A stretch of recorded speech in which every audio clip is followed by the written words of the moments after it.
أعوذ بالله من الشيطان الرجيم بسم الله الرحمن الرحيم إذ قالت امرأة عمران رب إني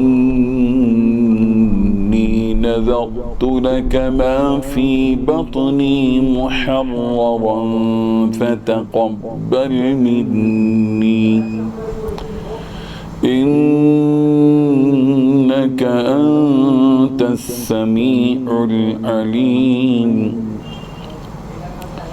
فلما وضعتها قالت رب إني وضعتها أنثى والله أعلم بما وضعت وليس الذكر كالأنثى وإني سميتها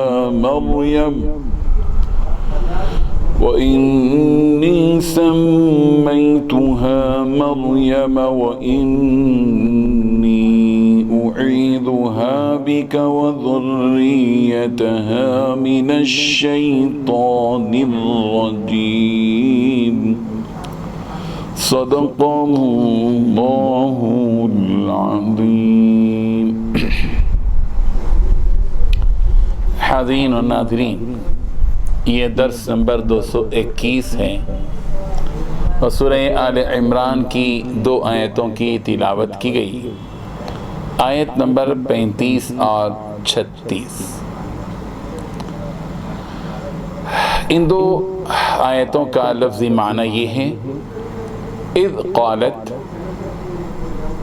جب کہا، امرأۃ عمران، عمران کی بیوی نے، ربی، اے میرے رب، انی، بے شک میں نے، نذرت لکا، مانی ہے نظر تیرے لیے، ما فی بطنی، اس بچے کی جو میرے پیٹ میں ہے، محررن، آزاد کیا ہوا، فتقبل، چنانچہ آپ قبول فرمائیے، منی، مجھ سے یہ، انکا، انت، یقیناً آپ ہی ہیں، السمیع، خوب سننے والے، العلیم، خوب جاننے والے۔ فلما، پھر جب، وضعتھا، اس نے اسے جنا، قالت، تو کہا، ربی، اے میرے رب، انی، بے شک میں نے تو، وضعتھا، جنی ہے وہ، انثیٰ، لڑکی، واللہ، اور اللہ، اعلم، خوب جانتا ہے، بما، اس کو جو، وضعت، اس نے جنا تھا، ولیسا، اور نہیں تھا، الذکر، وہ لڑکا، کل انثیٰ، لڑکی کے مانند، وانی، اور بے شک میں نے، سمیتھا، اس کا نام رکھا ہے، مریم، مریم، وانی، اور بے شک میں نے، میں، اعیذھا بک، اسے تیری پناہ میں دیتی ہوں، وذریتھا، اور اس کی اولاد کو بھی، من الشیطان الرجیم، شیطان مردود سے۔ آیت کا، ان 2 آیتوں کا ترجمہ یہ ہے، چنانچہ اللہ کے دعا سننے کا واقعہ، چنانچہ جب عمران کی بیوی نے کہا تھا کہ یا رب، میں نے نظر مانی ہے کہ میرے پیٹ میں جو بچہ ہے، میں اسے ہر کام سے آزاد کر کے تیرے لیے وقف رکھوں گی، میری اس نظر کو قبول فرما، بے شک تو سننے والا، ہر چیز کا علم رکھتا ہے۔ پھر جب اس سے لڑکی پیدا ہوئی تو وہ حسرت سے کہنے لگی، یا رب، یہ تو مجھ سے لڑکی پیدا ہو گئی ہے، حالانکہ اللہ کو خوب علم تھا کہ ان کے یہاں کیا پیدا ہوا ہے، اور لڑکا لڑکی جیسا نہیں ہوتا، اور میں نے اس کا نام مریم رکھ دیا ہے، اور میں اسے اور اس کی اولاد کو شیطان مردود سے حفاظت کے لیے آپ کی پناہ میں دیتی ہوں۔ بزرگان محترم، ان دو آیتوں میں حضرت مریم کی پیدائش کا تذکرہ کیا گیا ہے۔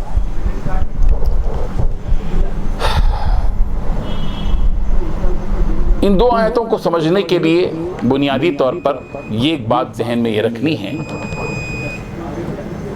کہ حضرت مریم کے جو والد تھے وہ حضرت عمران ہیں۔ حضرت عمران اور حضرت زکریا یہ دونوں آپس میں ہم زلف ہیں۔ ہماری عرف عام میں ساڑو کا لفظ استعمال کیا جاتا ہے، دونوں آپس میں دونوں کا رشتہ ساڑو کا ہے۔ ان دونوں نے یعنی حضرت عمران اور حضرت زکریا ان دونوں نے فاقود نامی ایک شخص کی دو لڑکیوں سے نکاح کیا۔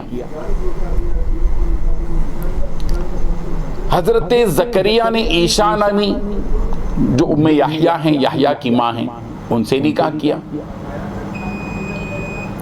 حضرت عمران نے فاقود کی ایک اور بیٹی جو حنا تھی ان سے نکاح کیا۔ حضرت عمران بیت المقدس سے تعلق رکھتے تھے، مسجد بیت المقدس کے امام تھے، بڑھاپے کو پہنچ چکے تھے۔ حضرت مریم حضرت حنا جو عمران کی بیوی تھی، انہوں نے اللہ تبارک و تعالیٰ سے دعا مانگی کہ اللہ تعالیٰ ہمیں آپ اولاد عطا کر دے، اور جو وہ اولاد آپ ہم کو دے رہے ہیں اس کو ہم آپ کے نام پر وقف کر دیں گے، بیت المقدس کی خدمت کے لیے وقف کر دیں گے۔ ان کے ذہن میں یہ تھا حضرت حنا کے جو عمران کی بیوی تھی کہ بیٹا اگر پیدا ہوگا تو بیت المقدس کے حوالے کر دیں گے، سارے کاموں سے آزاد کر کے وقف کر دیں گے، اور وہ بیٹا بیت المقدس کی خدمت کرے گا۔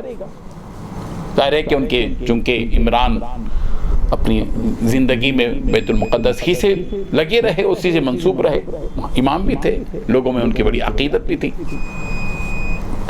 ادھر انہوں نے منت مانی، حاملہ ہوئی، اور جب پیدائش کا وقت آیا، روایتوں میں ہے کہ حضرت عمران کا اس سے پہلے ہی انتقال ہو گیا تھا، یعنی جو حنا کو اولاد ہونے والی تھی ان کے شوہر عمران کا انتقال ان کی پیدائش سے پہلے ہوا۔ بعض روایتوں میں ہے کہ یعنی ان کے پاس پیدائش ہونے کے بعد ان کا انتقال ہوا، بہرحال جب بھی ہو۔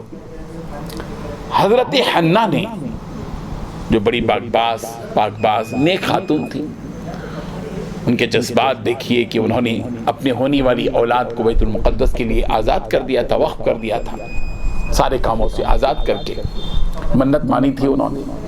جب پیدا ہوا تو ان کے ذہن میں یہ تھا کہ بیٹا پیدا ہوگا، لیکن بیٹی پیدا ہوئی۔ اللہ تعالیٰ سے کہنے لگے کہ اللہ آپ تو خود جانتے ہیں، خوب جانتے ہیں کہ یہ بیٹا ہے یا بیٹی ہے، لیکن ہمارے دل میں یہ بات تھی کہ بیٹا پیدا ہوگا تو بیت المقدس میں وقف کر دیں گے، لیکن یہاں تو بیٹی پیدا ہوئی، اور بیٹی بیٹے کے جیسے تو نہیں ہوتی۔ بہرحال جب پیدا ہو گئی تو انہوں نے اس بچی کا نام مریم رکھا۔ تو حنا کی بیٹی مریم، یعنی حنا کے شوہر حضرت عمران، تو گویا عمران اور حنا دونوں کی بیٹی ہیں مریم۔ مریم جب پیدا ہوئی تو انہوں نے ان کو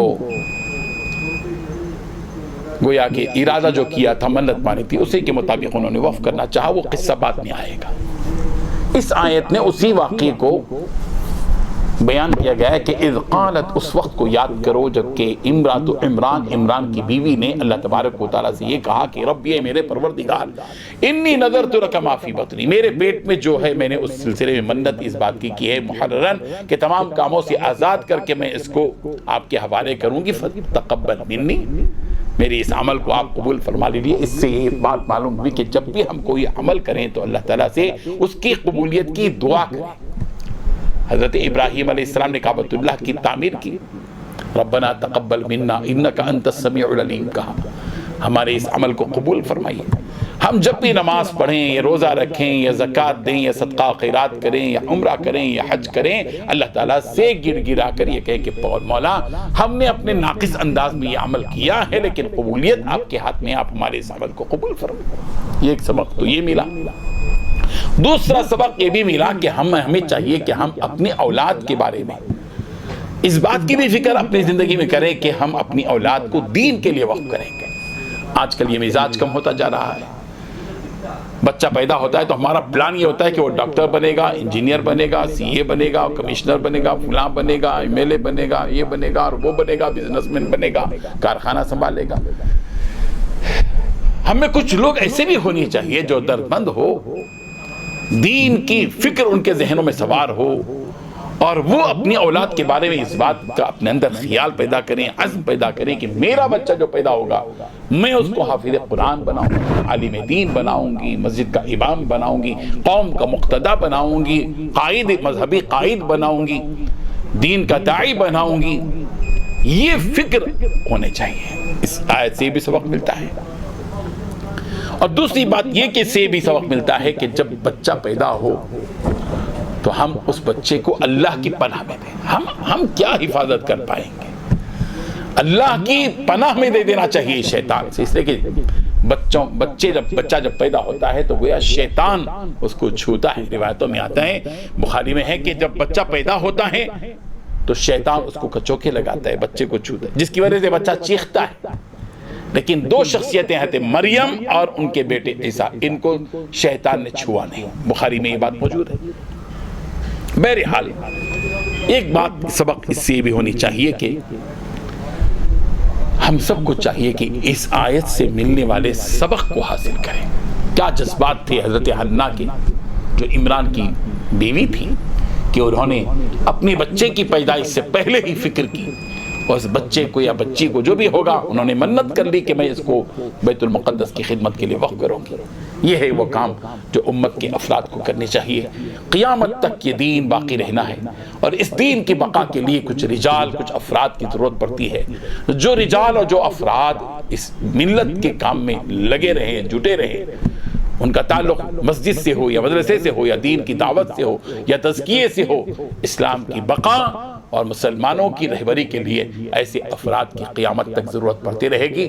افراد امت کو چاہیے کہ اپنی اولاد میں سے کم ایک اولاد کو صحیح دین کے لیے وقف کرنے کا مزاج اپنے اندر پیدا کریں۔ وآخر دعوانا ان الحمدللہ رب العالمین۔ لا الہ الا اللہ، لا الہ الا اللہ۔